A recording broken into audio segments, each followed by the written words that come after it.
కాగితాల్లోనే కడుతున్నారట. కల్వట్ల నిర్మాణంలో తీవ్ర జాప్యం, అంచనాలు రూపొందించిన టెండర్ దశలోనే పనులు. ఇక ప్రమాదాలపై దృష్టి సారించని ఆర్ఎండ్బి శాఖ. ఆర్ఎండ్బి శాఖ అది మనందరికీ తెలుసు. ఆర్ఎండ్బి రోడ్స్ అండ్ బిల్డింగ్ గౌరవనీయులు కోమటిరెడ్డి వెంకటరెడ్డి గారి సారథ్యంలో ఉంటుంది. ఆయన దగ్గరికి మీరు ఏ పని కన్నా పోరు, కాదు అంటే ఒట్టు, కాదు లేదు ఉండదు ఆయన దగ్గర. అది అయిపోయింది ఆల్రెడీ, నా దృష్టికి వచ్చింది, మొన్ననే సంతకం పెట్టిన రావులా అంటాడు.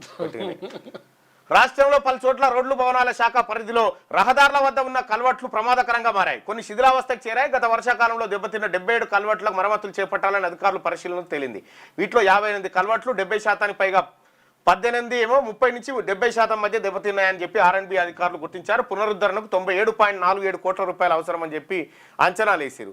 అయితే నేను మండల్లో మాట్లాడినప్పుడు జనగామ జిల్లా చిటకోడూరు బ్రిడ్జికి సంబంధించినటువంటి అంశాన్ని అక్కడనే సభలో ఉన్నటువంటి కోమటిరెడ్డి వెంకటరెడ్డి గారిని అడిగిన, ఈ చిటకోడూరు బ్రిడ్జ్ను త్వరగా టెండర్లు పిలిచి కంప్లీట్ చేయాలంటే అది అయిపోయింది ఎప్పుడు అన్నాడు. తీరా చూస్తే అది అయిపోవట్లేదు కదా, అసలు ఆ విషయం ఒకటి ఆయనకు తెలియదు. అది